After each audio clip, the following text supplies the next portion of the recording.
Hey guys, Chris here from Carolot Farm. Today is a little bit different because a different part of our farm is needing my attention. I'm going to be spending a fair amount of time here in our fruit area. We fenced this in to keep the deer out, but my blackberries are in full bloom and they're needing some weeding and some attention. You know, these blackberry bushes are just littered with little buds and flowers, and that's a wonderful sign because it will translate to a hardy crop of blackberries. These are thornless blackberries, so no pokes, which is fantastic. This bush over here is especially prominent, and it needs a lot of shoring up before it kind of uproots itself. We need to get them trellised up just as soon as we can, and then soon harvest delicious blackberries. One of the reasons I like to come out here and do kind of this initial weeding by hand is that it allows me to get closer to the base of the plant and really pull up all of the weeds and kind of grass that are encroaching on the plant without fear of getting those little tender branches nicked, you know, with the weed whacker. So I'm going to come and do this initial weeding, and then my husband can come through and kind of buzz around with the weed whacker, or the lawnmower even fits between these plants. But if you look at this particular plant right here, you know, we want to be extra special careful because this is a really teeny tiny plant that's coming up. It looks like it's likely coming up from the same root ball. This particular plant did have a good bit of, it just sort of seemed to die back to the root ball. I'm not really sure why. Whereas this plant beside it here, although it is also a smaller, less mature plant, it did not die down to the root ball like its neighbor did. So again, weeding by hand is really handy. You can get closer to your plants and you can be extra special careful of these little teeny tender ones. As I get up close and personal with this particular plant here, I see that the original plant I'm thinking was back here, but we now have not one, but two additional plants that have kind of popped up. I will likely go ahead and remove this one here after we have our trellis line up, and then I can just take this plant and place it somewhere else along the line. You know, maybe there's a gap, or it could always go to the end. But this particular plant is going to be sitting probably a little too outside the trellis line to really utilize it. This second one here that's a little smaller and a little more centrally located to the mother plant, I think it will be just fine. But I will wait to try to dig this one up and transplant it after we have our line set. You know, fingers crossed it makes it. I think they're pretty resilient, and I've got enough room to where I think I can kind of cut it out and not cause too much damage to the neighboring plants. As I'm weeding, I am recognizing that here we have a runner that has dipped down to the ground, and if I were to leave this, it would eventually root in the ground and then form a new plant. There's another similar runner over here that wants to do the same thing. And, you know, I kind of have to make this decision. You know, do I let the plants naturally do their thing and allow them to root themselves? Or do I make sure that I trellis these up soon before they really begin to establish roots? So I kind of have to make a decision here because these two particular runners will very soon be rooted. They're not yet rooted.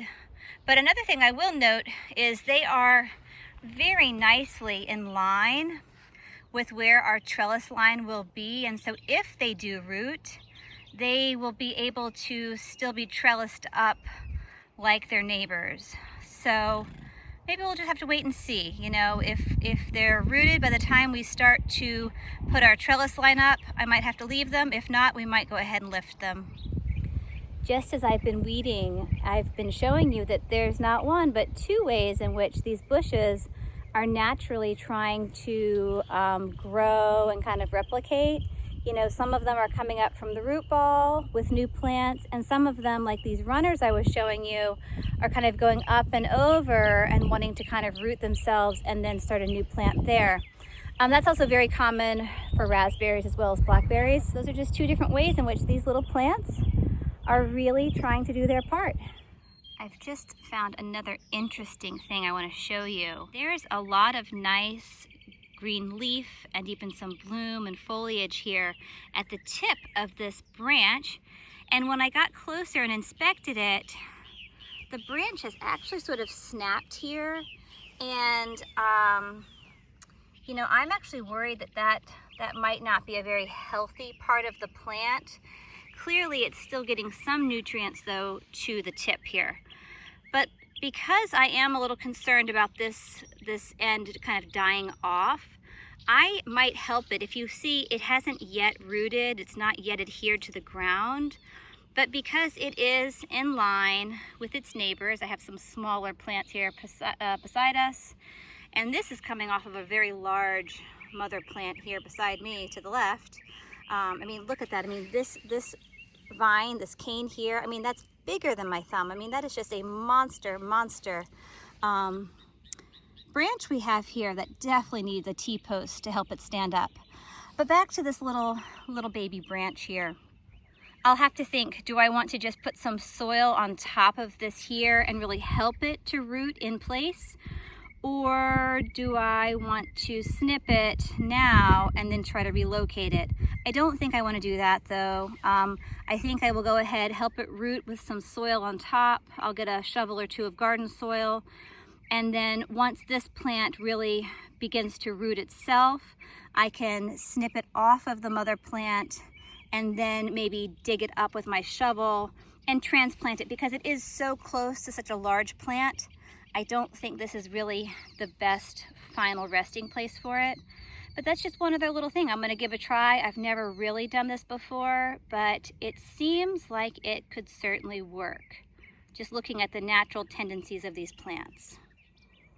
Here is one more look at our blackberries after I've sort of weeded around them. These two small ones on the end, I'm going to bring some soil from the garden for them as well. Their roots are not very well covered. This one especially.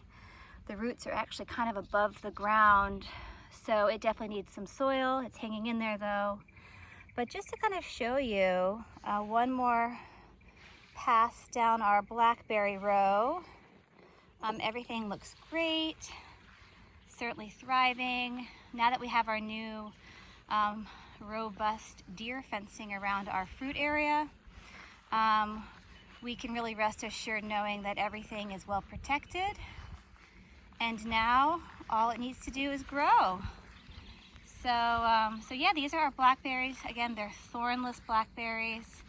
A few of them need to be transplanted back into the row and trellised up tall, but they look great.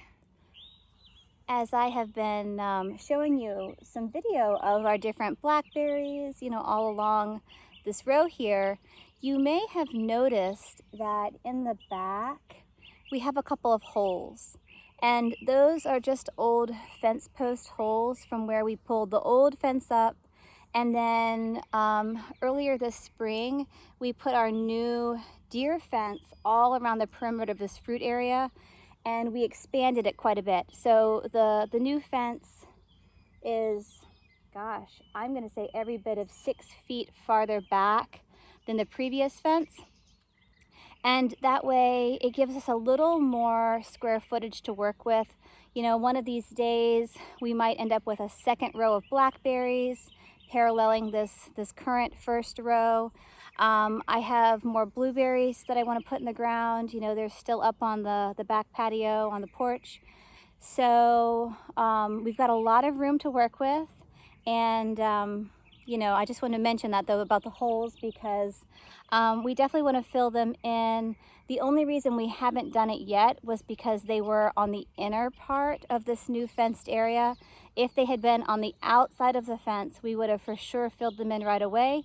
for fear of anyone or anything stepping in them and, twisting an ankle or breaking a leg. Holes like this definitely need to be filled in. So now that I have finished weeding our blackberries, I am going to work on actually filling the holes. Today my focus really is this whole fruit area. After I finish the weeding, the filling of the holes, then I need to water everything really, really well. This time of year, our fruit gets watered every couple of days, but it does not get watered quite as regularly as the garden, the vegetable garden. That needs water every day. But the fruit can go every couple of days. So today, everything will get a really good water after I fill in these holes. So I've told you we're really happy with the blackberries and how they're thriving. We also have 3 apple trees in here. One is a Honeycrisp, one is a Golden Delicious, and one is a Red Delicious. They're doing well. They're all planted in this nice little row here. Trust me, there are 3 of them. It looks like one, but there are 3 of them. But the one thing that is not doing so well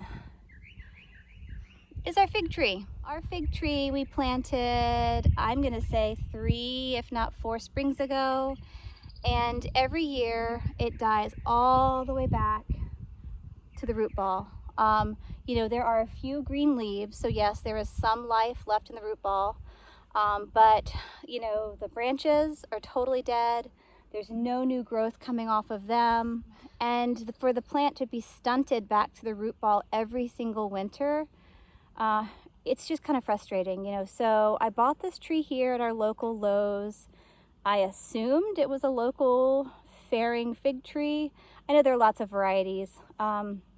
So I don't know what's going on. At first I thought, well, maybe we planted it too low in the ground, maybe it's getting too much water. Maybe it's, root bound, although we really did dig a much larger area up around it. It's got good soil. A tree should be able to penetrate, and even though we have red clay dirt around here, a tree root with substantial roots should still be able to penetrate that, but this little tree is just not cutting it. This might be the year that we officially dig it up and we wouldn't just get rid of it because there is some life there.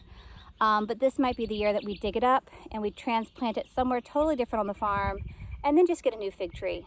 We are bound to have more luck with another fig.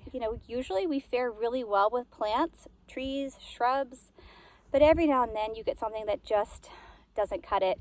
I have a gardenia up in one of my other flower beds, and I just don't think it's gonna make it. Like the fig tree here, it has a little bit of life down at the very bottom, but it should be doing much more by now. So that's how it is sometimes, I've just taken my garden soil and I have lightly covered part of the plant here. I still want to have plenty of the green leaf and foliage kind of sticking out, but I have helped to cover it a bit so that when it gets wet from the rain and just from watering, it will help to entice the roots to grow from what's just below the ground there. I did want to show you that we came back a few days later and we set a T-post for the blackberry that was leaning, and we've tied it. We also put garden soil on those few runners that were wanting to touch down to the ground to help them root. So thanks for joining us today. I hope you enjoyed, and I hope you check back again soon. Talk to you later. Bye guys.